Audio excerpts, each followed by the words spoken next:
ketika yang beri kita kirimi data orang yang kita keamanan dia ada, dia bisa mengikuti.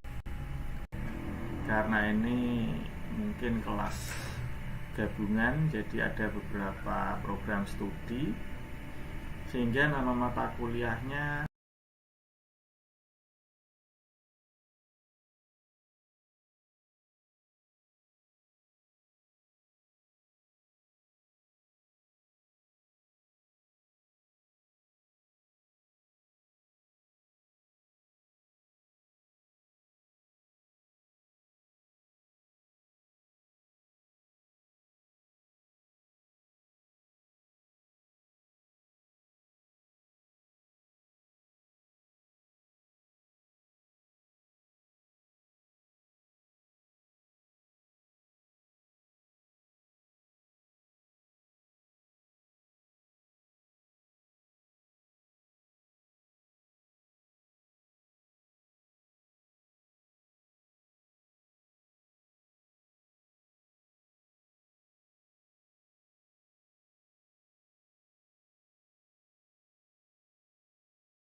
dalam kondisi sehat, bugar, sehingga bisa mengikuti perkuliahan virtual hari ini. Nah, kebetulan hari ini mata kuliah kita yaitu tentang keamanan sistem informasi. Karena ini mungkin kelas gabungan, jadi ada beberapa program studi, sehingga nama mata kuliahnya tidak hanya keamanan sistem informasi, tapi ada keamanan sistem komputer. Ada lagi mungkin namanya hanya keamanan sistem. Nah, masalah nama ini tidak usah kita perdebatkan. Yang penting masih dalam topik yang sama, yaitu kita membahas tentang keamanan sistem. Nah, kebetulan hari ini perkuliahan pertama kita. Mungkin beberapa mahasiswa, mungkin dan teman-teman semua sudah ada yang pernah melihat saya, sudah ada yang kenal saya. Jadi untuk perkenalan akan saya skip ya, karena ini semester akhir. Saya harap semangat jiwa patriotisme untuk menyelesaikan kuliah Anda itu tetap ada, jangan putus di tengah jalan. Nah, untuk keamanan sistem hari ini materi kita nanti ada 4 ya. Kita akan mencoba mengulas, kita akan mencoba mengkaji, melihat tentang 4 materi ini. Yang pertama tentang kejahatan komputer, yang kedua tentang aspek-aspek keamanan komputer, terus yang ketiga tentang security attack, terus mungkin nanti sedikit pengenalan tentang hacker, dimana hacker ini nanti menjadi topik pembahasan tersendiri, tapi tetap hari ini akan saya sampaikan sebagai prolog, permulaan, agar teman-teman semua ada gambaran sedikit tentang hacker dalam dunia sistem informasi. Nah, sebelum kita melangkah jauh membahas, menganalisis, diskusi tentang materi dari keamanan sistem ya, akan terlebih dahulu saya sampaikan bahwa setiap mahasiswa itu diharuskan untuk presensi melalui siakat. Nah, jadi jangan lupa, walaupun Anda menyaksikan video streaming ini secara live, mengikuti perkuliahan virtual ini secara langsung melalui situs YouTube, tetapi masalah presensi tetap harus melalui siakat. Jadi mohon jangan sampai lupa, mohon jangan sampai tertinggal Anda untuk presensi pada siakat Stekom. Walaupun Anda memutar ulang video yang saya sampaikan, perkuliahan virtual hari ini yang saya berikan, tetap harus presensi, karena presensi itu akan diawali dari jam 8 pagi sampai dengan nanti pukul 23 ya, kurang lebihnya seperti itu, sehingga ada durasi waktu untuk presensi sekitar 12 jam. Anda mempunyai kesempatan sampai dengan pukul 23. Nah, yang harus Anda pahami dan harus Anda perhatikan adalah setiap mahasiswa yang mengikuti perkuliahan saya, entah itu mata kuliahnya apa saja, yang jelas disarankan untuk mengikuti grup Communication Center Learning yang ada di Facebook. Jadi silakan bagi teman-teman yang belum masuk grup, nanti menambahkan ke grup. Yang sudah ada di grup Communication Center Learning, saya ucapkan selamat, karena Anda nggak perlu repot-repot untuk masuk ke dalam grup Communication Center Learning. Kenapa ini saya sampaikan di awal? Karena saya mengantisipasi miskomunikasi antara saya dan teman-teman semua, bahwa di Communication Center Learning ini nanti akan Anda dapatkan materi-materi yang telah saya sampaikan. Anda juga bisa memposting informasi-informasi yang mungkin dibutuhkan oleh sahabat-sahabat yang lain, atau mungkin saya nanti akan memberikan informasi ketika ada informasi-informasi terbaru yang harus Anda akses, yang harus Anda ketahui. Nah, informasi-informasi itu akan saya sampaikan melalui Communication Center Learning. Jadi saya harap nanti tetap masuk ke grup ini semua, sehingga informasi yang saya sampaikan, materi kuliah yang saya berikan bisa digali, bisa dicari lagi materinya pada grup Communication Center Learning ini. Oke, kita masuk ke materi tentang keamanan sistem informasi.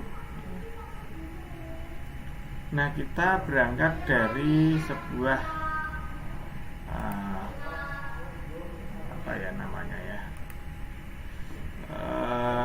kejahatan komputer dulu. Jadi keamanan sistem informasi ini ada itu karena adanya kejahatan komputer. Nah, kejahatan komputer itu sendiri itu apa toh? Apalagi untuk akhir-akhir ini booming dengan UU ITE, ya, dimana pada UU ITE itu nanti ada cybercrime. Nah, ini kan harus kita pahami. Jadi untuk materi kuliah saya tidak jauh membahas tentang UU ITE-nya, ya. Saya hanya dasar dan landasan tentang sistem keamanannya. Nah, jadi keamanan sistemnya seperti apa, dan keamanan sistem itu sendiri itu apa. Nah, dari kejahatan komputer ini adalah sebuah kejahatan, apapun kejahatan, tindakannya yang berkaitan dengan komputer. Jadi setiap kejahatan yang berkaitan dengan komputer itu disebut kejahatan komputer. Nah, dalam kejahatan komputer nanti itu akan dipecah menjadi beberapa kriteria atau kategori, yaitu ada namanya computer abuse atau penyalahgunaan komputer. Ada nanti computer crime, kejahatan komputer itu sendiri, ya. Jadi antara computer abuse dengan computer crime itu berbeda. Dan ada nanti computer related crime, jadi kejahatan yang berhubungan dengan komputer, jadi tidak bersinggungan langsung dengan komputer, tapi dia mempunyai relasi, ya, related crime. Di computer related crime, dia berhubungan dengan komputer. Nah, kejahatan-kejahatan ini atau bagian-bagian dari kejahatan komputer ini akan kita coba analisa satu-satu seperti apa dan juga bagaimana. Nah, untuk masalah kejahatan komputer itu sendiri itu bermula dari adanya sistem time sharing. Jadi tadinya kan komputer itu hanya pribadi satu. Nah, ketika komputer itu pribadi satu, dulu belum ada namanya membahas kejahatan komputer. Kenapa? Karena kejahatan komputer dulu kalau komputernya satu ya paling banter komputer dicuri. Ya, kalau masalah password, bocor dan lain-lain itu kan kesalahan pribadi dulu. Nah, pokok masalah di sini adalah kita masuk pada keamanan sistem. Yang disebut sistem adalah satu kesatuan, sudah satu kemasan. Makanya permasalahan ini muncul dulu disebabkan karena adanya sistem time sharing. Jadi membagi resource atau membagi sumber daya secara bersama-sama dalam satu satuan waktu, dalam kurun waktu tertentu. Nah, ini menimbulkan masalah. Nah, terus kemudian ada lagi permulaan diawali dari kebutuhan untuk mengakses komunikasi, mengakses data secara jarak jauh. Saya di sini, mungkin teman-teman di rumah masing-masing ya ingin kita akses datanya. Nah, ini juga menimbulkan sebuah permasalahan. Nah, hal ini ya, didukung dengan adanya perkembangan teknologi jaringan komputer yang ada, sehingga permasalahan-permasalahan ini semakin kompleks. Nah, dari masalah-masalah yang semakin kompleks inilah muncul konsep sebuah keamanan sistem informasi atau keamanan sistem komputer atau keamanan sistem. Nah, kita flashback balik ke computer abuse yang tadi, ya kan? Nah, computer abuse itu merupakan tindakan yang disengaja oleh seseorang dengan melibatkan komputer. Nah, tentunya tindakan ini untuk memperoleh suatu keuntungan dari salah satu orang. Jadi yang satu merasa diuntungkan, yang satu merasa dirugikan. Nah, yang satu merasa diuntungkan ini yang disebut dengan computer abuse, sedangkan yang satu yang dirugikan ini yaitu korban dari computer abuse. Jadi yang satu mendapat keuntungan, yang satunya mendapat kerugian. Nah, kegiatan ini secara disengaja, secara terencana dengan melibatkan unsur komputer. Bisa dipahami ya kalimat dari saya ya. Kalau sekiranya kurang begitu paham atau mungkin ada kendala, silahkan nanti teman-teman langsung tuliskan di kolom komentar saja, sehingga dengan adanya kolom komentar saya bisa mengantisipasi, saya bisa langsung tahu ya, kendala apa yang dihadapi oleh teman-teman semuanya. Nah, sebetulnya hari ini kuliah kita seharusnya diikuti oleh banyak mahasiswa karena ini kelas gabungan, walaupun real faktanya mungkin ada beberapa teman yang belum bergabung atau mungkin ada kendala teknis ya, tidak masalah.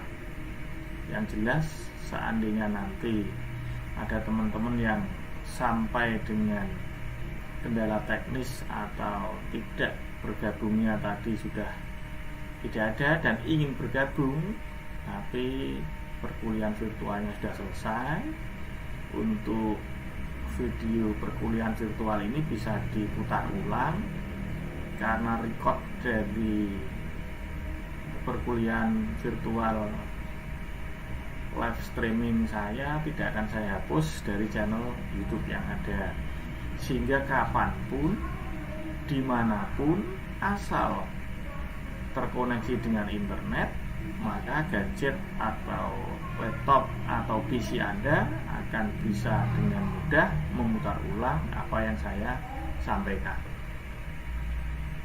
Kita balik lagi ke materi.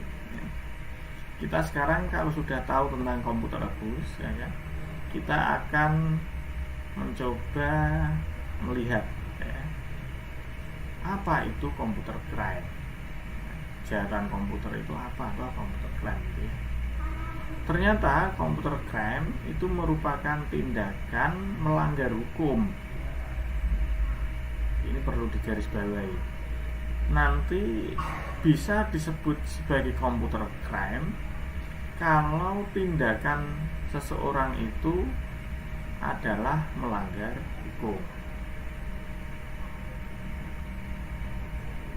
Sehingga kita selaku orang-orang komputer, teman-teman semua selaku mahasiswa-mahasiswa komputer perlu diberi pengetahuan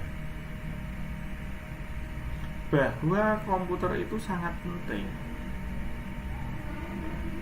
sehingga pelaksanaannya nanti dalam menggunakan komputer diharapkan dan dianjurkan agar sesuai dengan kegunaannya, sehingga pelaksanaan kegiatan itu bisa berjalan dengan baik. Jadi seperti komputer crime adalah setiap tindakan di mana tindakan tersebut adalah melibatkan komputer dan tindakan yang dilakukan oleh seseorang tadi melanggar hukum. Ini yang disebut komputer crime. Sehingga komputer rebus belum tentu komputer crime. Ini. Jadi harus dipahami secara betul komputer crime itu seperti apa. Sekarang kan masalahnya lagi marak-maraknya tentang komputer crime, terutama tentang UU ITE yang berkaitan dengan cybercrime. Terus yang terakhir dari komponen kejahatan komputer adalah computer related crime, kejahatan yang berkaitan dengan komputer. Sehingga kejahatan ini, tindakan yang dilakukan itu tidak terbatas pada bisnis ya, pada kerah putih atau ekonomi. Intinya kejahatan yang memanfaatkan komputer ya, ada kaitannya dengan komputer, yang namanya komputer related crime.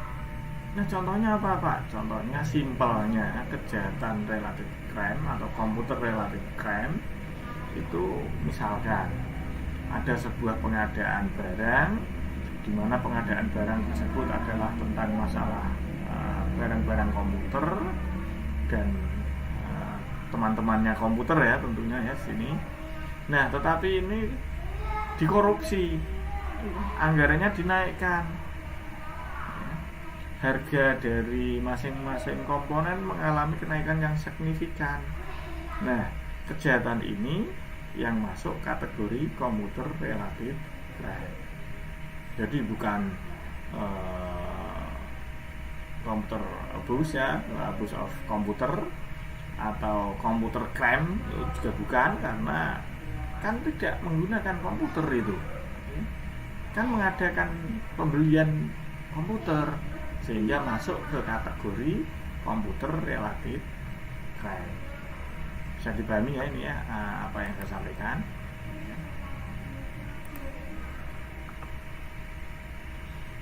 Nah pada dasarnya kalau kita melihat suatu kejahatan komputer ternyata kejahatan komputer itu bisa dilakukan dengan menggunakan berbagai cara.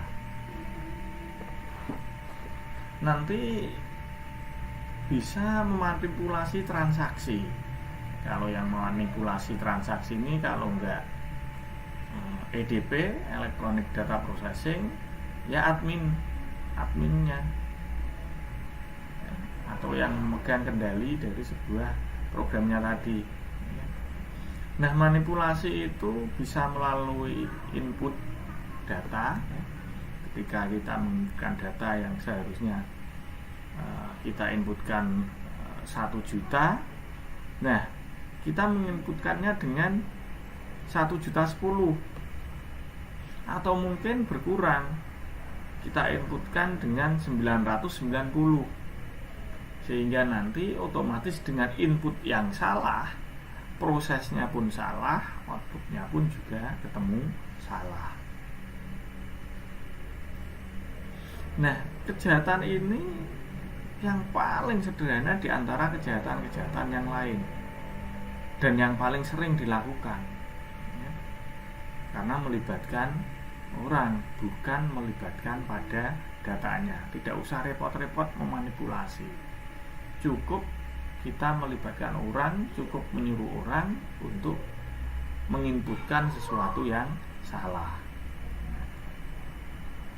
Nah, manipulasi transaksi ini bisa dengan menghapus input tadi, ya, atau mungkin memasukkan inputan tambahan. Tidak hanya menulis saja, tapi juga menghapus juga bisa. Memasukkan transaksi tambahan juga bisa. Kalau hanya mengubah 1 juta menjadi 1.010.000 atau 990 tadi, itu mengubah transaksi. Nah, manipulasi di sini bisa juga menghapus transaksi, bisa juga memasukkan transaksi tambahan. Nah, yang kedua adalah modifikasi. Nah, modifikasi ini biasanya dilakukan oleh orang yang expert. Orang expert itu siapa? Kalau dia tidak programmer, ya dia adalah teknisi.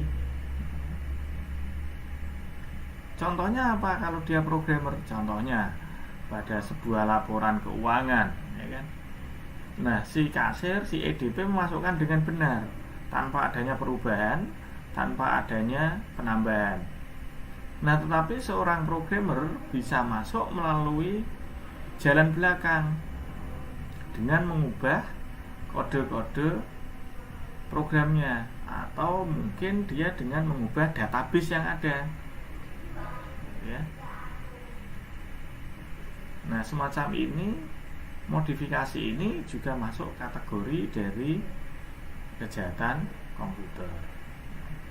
Terus kemudian kalau teknisi itu penambahan hardware, ya, disuruh membuat sebuah anggaran, disuruh membuat analisis, ya, kebutuhan akan komputer. Nah, di situ dia menambahkan sebuah hardware tertentu, ya, itu juga masuk kejahatan komputer. Nah, sekarang keamanan sistem komputer adalah untuk menjamin sumber daya sistem tidak digunakan atau dimodifikasi. Sehingga apa? Sehingga nanti sistemnya tidak bisa diinterupsi, atau sistemnya tidak bisa diganggu oleh orang yang tidak mempunyai otoritas. Nah, masalah pengamanan di sini, ya, untuk masalah keamanan sistem komputer atau sistem informasi bisa dilakukan secara teknis, ya, bisa dilakukan secara manajerial, bisa dilakukan secara legalitas, dan juga bisa dilakukan secara politis. Nah, untuk klasifikasinya keamanan sistem itu sendiri apa? Menurut David Eckhoff, bahwa ada 4 tingkat yang harus diperhatikan dalam mengklasifikasikan keamanan. Jadi pada intinya menurut David Eckhoff itu ada 4 klasifikasi sebuah keamanan komputer. Yang pertama adalah keamanan fisik atau physical security. Yang kedua adalah manusia atau human. Ada yang menyebut human security, ada yang menyebut personal security. Terus yang ketiga adalah datanya itu sendiri, kemudian melibatkan media, melibatkan tekniknya seperti apa, terus melibatkan pula komunikasi antara data, media, dan teknik tadi seperti apa. Nah, yang terakhir, klasifikasi dari keamanan menurut David Eckhoff dalam keamanan komputer adalah keamanan dalam operasi. Nah, kita lihat sekarang untuk yang keamanan secara fisik atau physical security. Nah, yang dimaksud physical security di sini adalah mengarah ke bentuk fisik dari komponen penyusun jaringan tersebut. Karena kita mengarahnya ke bentuk fisik, otomatis yang terlibat dalam physical security ini adalah komponen hardware. Nah, komponen hardware ini dalam kaitannya dengan keamanan sistem itu adalah bisa berupa akses poin. Nah, ini yang paling cenderung rentan terhadap snapping, terhadap shipping. Nah, terus kemudian pada kabel LAN-nya, kemudian pada casing CPU-nya, jadi komponen-komponen komputer itu sendiri, ada pada UPS-nya, ada pada komponen yang lain tentunya ya, misalkan printer, mouse, keyboard. Pak, mouse keyboard harganya kan kecil. Nah, mouse keyboard harganya kecil, kalau disalahgunakan kita akan repot. Nah, keyboard, mouse sembunyikan saja kita sudah nggak bisa ngetik ya, dan lain-lain. Sehingga kita sebagai orang komputer, terlebih lagi mahasiswa ilmu komputer, harus memahami ini secara fisik. Komponen apa saja yang dibutuhkan, komponen apa saja yang berkaitan, sehingga kita bisa menekan untuk masalah physical security. Nah, gangguan fisik eksternal ya, gangguan fisik eksternal dari luar sistem itu bisa berupa tegangan listrik ya. Tegangan listrik itu kadangkala naik turun. Standarnya kan 220, tapi kadang turun sampai 140, nanti kadang naik sampai dengan 350. Nah, karena naik turun ini, tegangan tersebut bisa merusak komponen-komponen dari CPU. Nah, kalau di dalam case-nya misalkan nanti jangan-jangan komputer saya ada tikusnya, kabel-kabelnya dimakan, terus kemudian LAN, cara penempatan kabelnya, jangan-jangan nanti kabel yang saya taruh di atas atap dimakan tikus juga. Nah, ini harus diperhatikan.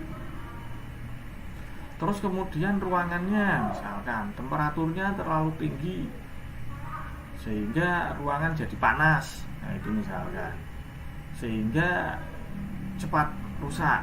Nah, ini namanya adalah gangguan fisik secara eksternal. Terus kemudian untuk support gangguannya, misalkan kalau listrik mati komputer saya nggak bisa nyala, berarti saya butuh UPS. Nah, seperti itu. Supaya nanti data yang saya kirimkan cepat, berarti kabelnya saya butuh yang kategori seperti ini. Supaya aman dari tikus, katakanlah, berarti saya harus menggunakan rak kabel dan sebagainya. untuk mengantisipasi ruangan. Oh, karena komponen komputer itu tidak tahan terhadap panas, sehingga kondisi ruangan itu harus saya buat dingin, maka saya membutuhkan AC. Nah, ini antisipasi yang harus dilakukan dalam masalah physical security tadi. Sehingga dengan kita memahami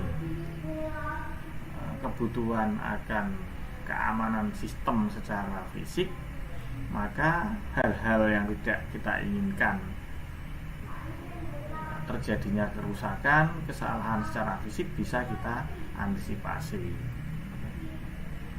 Nah, sekarang kita masuk ke human atau manusia atau personal security. Nah, keamanan terhadap personel atau manusia yang menggunakan user atau human security, personal security ini, masalah personelnya atau usernya tadi harus kita lihat, ya. Orangnya itu harus kita lihat, dedikasinya seperti apa, loyalitasnya seperti apa, ini harus kita lihat dulu. Karena user di sini memegang peranan yang penting. Kalau kita melihat kasus Kevin Mitnick, ya, dia adalah seorang hacker legendaris, di mana Kevin Mitnick ini mampu menjebol atau masuk ke sistem keamanan perusahaan dengan dia berpura-pura menjadi pegawai servis komputer.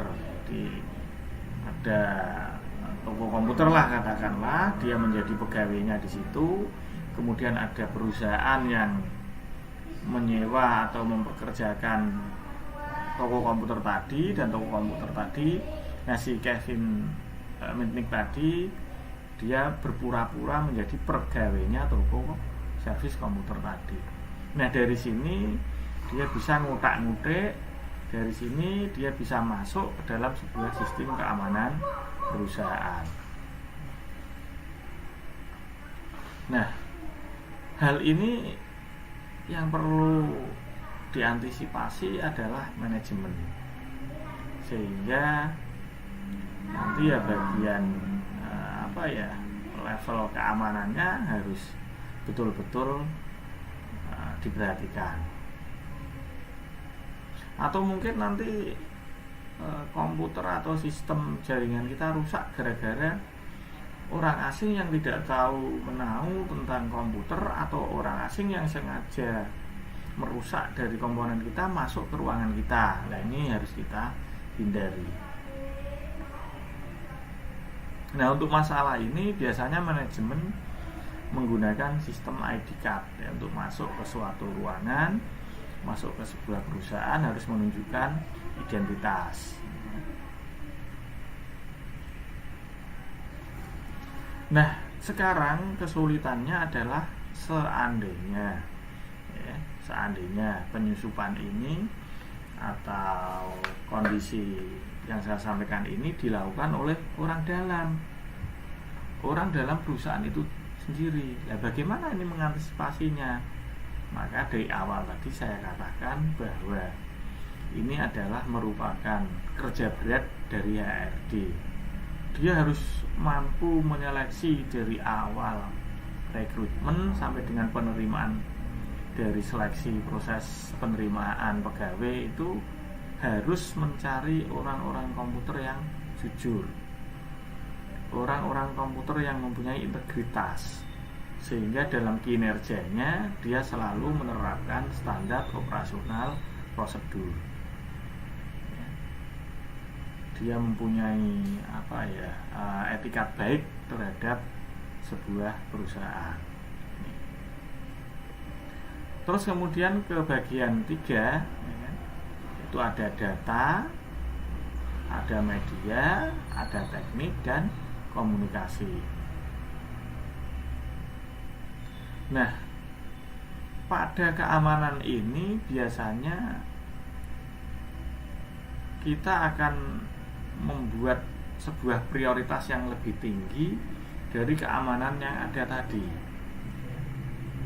Kenapa kok keamanan pada tahapan ini menjadi lebih tinggi? Karena memang inilah yang kita amankan.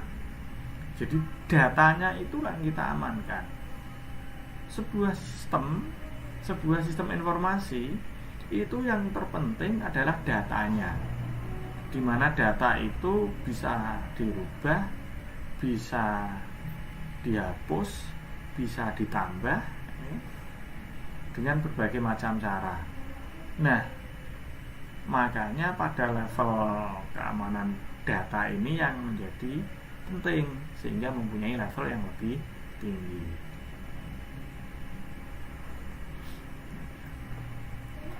Nah, ini ada contoh kasusnya, ya kan?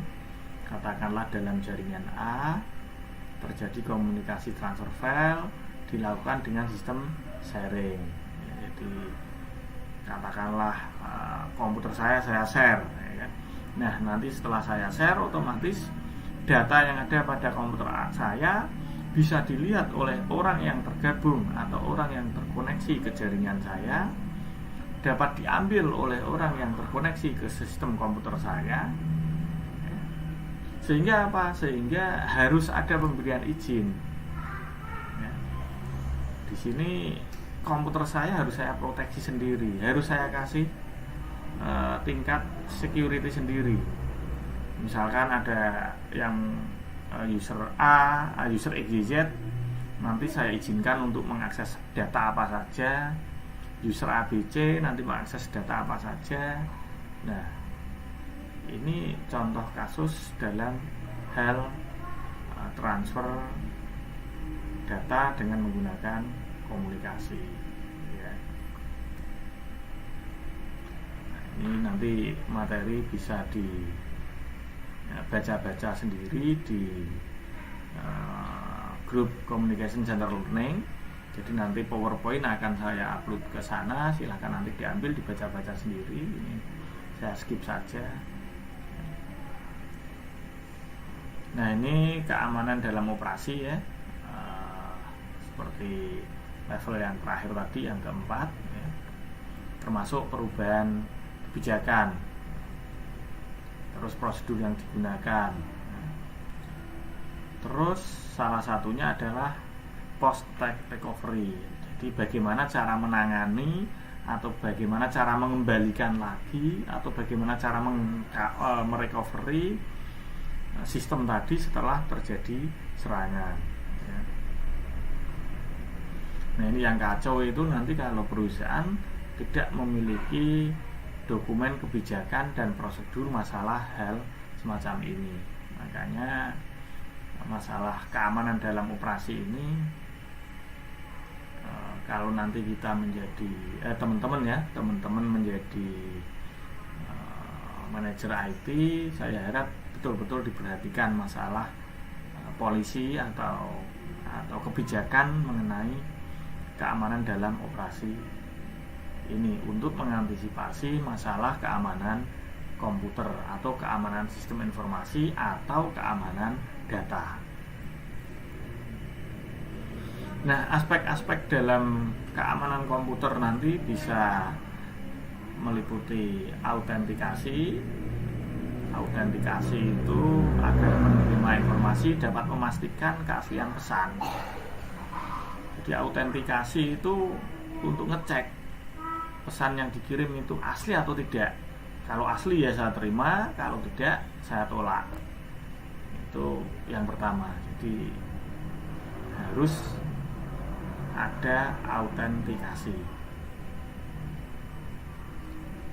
Terus yang kedua adalah integrity atau integritas, ya. Jadi keaslian pesan yang dikirim melalui sebuah jaringan yang dapat dipastikan bahwa informasi yang dikirim tidak dimodifikasi. Jadi masih asli, pesannya itu asli.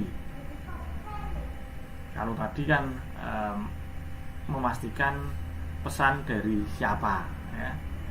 Kalau autentikasi itu, pesannya ini datang dari A seharusnya, tapi kok ini kok datanya dari B, nah itu bukan asli, pengirimnya palsu. Kalau integrity, pesannya itu sudah dirubah-rubah atau belum. Jangan-jangan ini pesannya ditambah, jangan-jangan pesannya dihapus, dikurangi, nah itu ya. Yang ketiga adalah non repudiation, yang berkaitan dengan si pengirim. Jadi kita tanyakan benar nggak kiriman ini dari dia. Nah biasanya kalau komputer itu tidak harus tanya ya, kalau sistem komputer itu tidak harus tanya, telepon saya tanya. Tapi dalam level tahapan autentifikasi nanti sudah ada namanya validitas, cek validitas pengirimnya ini betul-betul dari si A tadi. Tidak harus kita tanyakan lagi. Terus yang keempat adalah authority. Jadi kita pastikan bahwa informasi yang berada pada sistem itu tidak bisa dimodifikasi oleh pihak lain. Kemudian konfidensial, kita jaga bersama-sama sistem kita, ya kan? Kita lindungi data-data kita yang kita kirimkan ke orang lain agar orang yang kita kirimi data, orang yang kita istilahnya beri informasi tadi yakin bahwa data atau informasi itu benar-benar dari kita, bukan dari pihak lain. Kalau dari pihak lain pun nanti ada autentifikasinya lagi. Terus berikutnya adalah privasi. Nah kalau masalah privasi ini adalah masalah pribadi. Jadi data-data itu yang tidak boleh diakses oleh orang lain.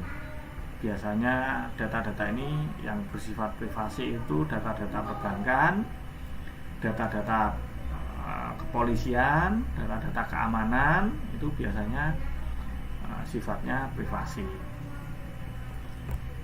Terus availability, ketersediaan informasi yang dibutuhkan, ini juga harus dijaga. Jangan sampai sistem informasi itu mudah diserang, apalagi mudah dijebol. Terus yang berikutnya adalah akses kontrol. Nah, akses kontrol ini membagi level beberapa user, ya, mungkin ada yang dikasih full akses, ada yang aksesnya sebagian, ya, dengan menggunakan kombinasi user ID dan password. Terus kemudian kita masuk ke security attack, keamanan serangan ya. Security attack biasanya itu adalah merupakan serangan terhadap keamanan sistem informasi. Nah, hal ini bisa dilihat dari sudut pandang peranan komputer itu sendiri. Dia berperan sebagai apa? Terus jaringan komputer itu fungsinya sebagai apa? Sebagai penyedia informasi, atau dia sebagai penyedia data, atau mungkin dia sebagai pengatur level routing, atau pengatur dari manajemen sumber daya. Nah, ini harus diperhatikan, karena yang disebut security attack itu serangan-serangan terhadap hal-hal tersebut, bisa mengubah datanya, bisa mengubah fungsi jaringannya, bisa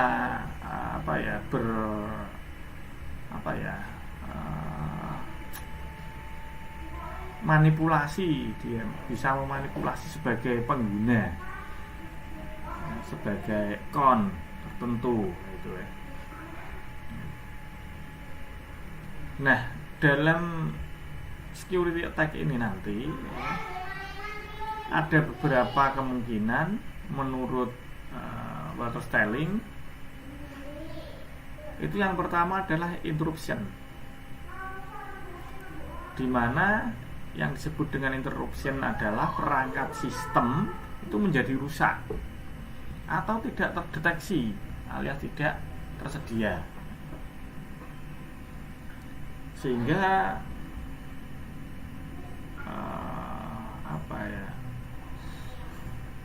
serangan atau ketersediaannya itu ditujukan pada ketersediaan dari perangkat sistem itu sendiri. Jadi misalkan ya kan, Anda tiba-tiba saja flash disk itu tidak terdeteksi, nah itu namanya interruption. Jadi intinya alat-alat yang digunakan atau perangkat sistem itu dianggap tidak ada, itu interruption namanya. Terus kemudian berikutnya adalah interception. Interception itu pihak yang tidak berwenang berhasil mengakses aset atau informasi tersebut.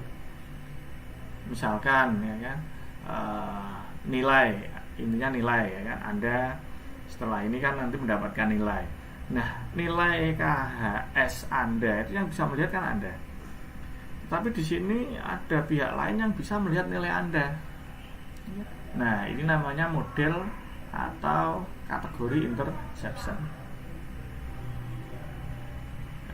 Contoh lagi ya, penyadapan ya kan. Jadi interception itu dengan sistem penyadapan, disadap itu. Terus modification, kalau modification itu ada yang mencoba-coba untuk merubah dari data-data yang ada. Contohnya ya, mengubah isi dari web, mengubah tampilannya web, ya kan? Intinya merubah lah, ya, merubah nilai dan sebagainya. Ini namanya modification. Terus ada fabrication. Kalau fabrication ini biasanya mirroring, dia membuat sesuatu yang hampir mirip. Kalau akhir-akhir ini Facebook ya, halaman Facebook itu ketika Anda ada link, suruh memasukkan atau suruh mengakses link tersebut, ketika diakses linknya, diklik, muncul seakan-akan ada halaman Facebook di mana Anda suruh login, suruh memasukkan username, suruh memasukkan password. Nah, hal ini kalau Anda lakukan, maka otomatis akun Facebook Anda, akunnya tercuri. Nah, ini namanya fabrication. Nah, sekarang kita akan melihat sedikit tentang hacker. Jadi nanti kita bedakan antara hacker dan cracker. Sebetulnya masyarakat kita atau orang-orang awam di sekitar kita itu menyebut hacker dan cracker sudah agak bias. Jadi nanti kita selaku orang-orang komputer harus spesifik dan tahu persis apa yang disebut hacker, apa yang disebut cracker. Nah, sebetulnya yang disebut hacker adalah orang yang mempelajari, menganalisa, dan selanjutnya bila menginginkan bisa membuat, memodifikasi, atau bahkan mengeksploitasi sistem. Jadi Anda misalkan ada sebuah sistem, Anda itu mempelajari, oh sistemnya seperti ini, Anda analisa. Terus kemudian jika Anda itu tertarik ya kan, Anda bisa membuat. Terus kemudian sistem itu Anda modifikasi.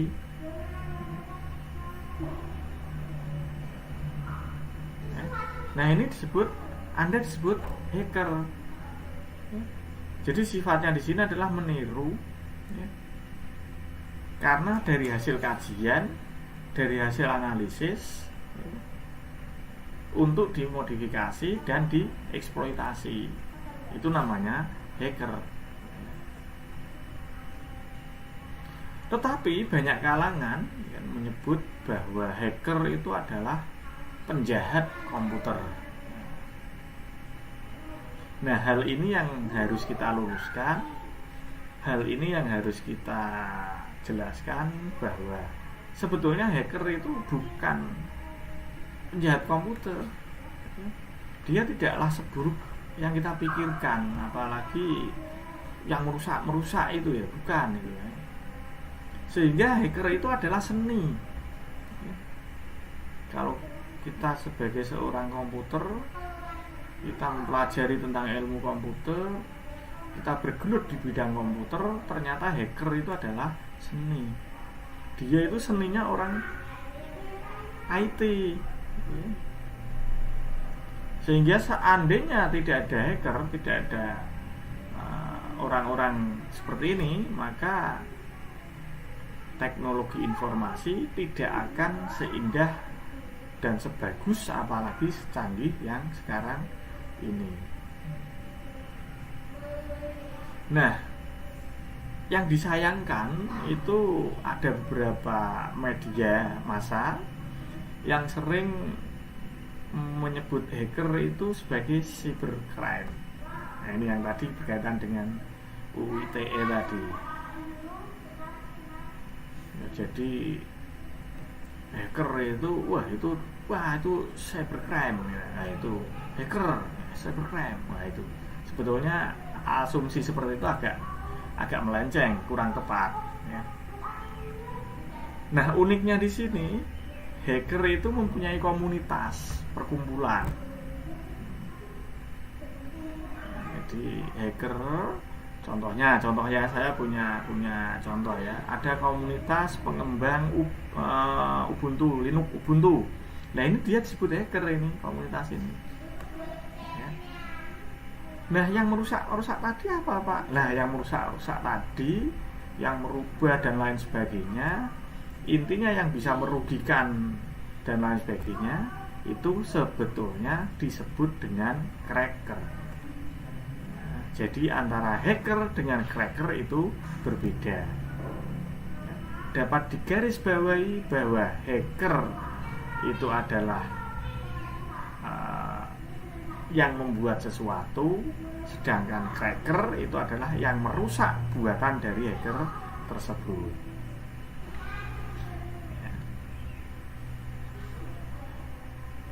Mungkin itu yang bisa saya sampaikan hari ini. Kalau ada yang kurang jelas, kalau ada yang kurang paham, bisa ditanyakan melalui live chat ya. Untuk materi nanti saya upload, akan saya unggah di grup Communication Center Learning. Kalau memang tidak ada pertanyaan untuk perkuliahan keamanan sistem informasi, saya akhiri sekian. Sekali lagi saya mohon maaf. Terima kasih. Selamat pagi.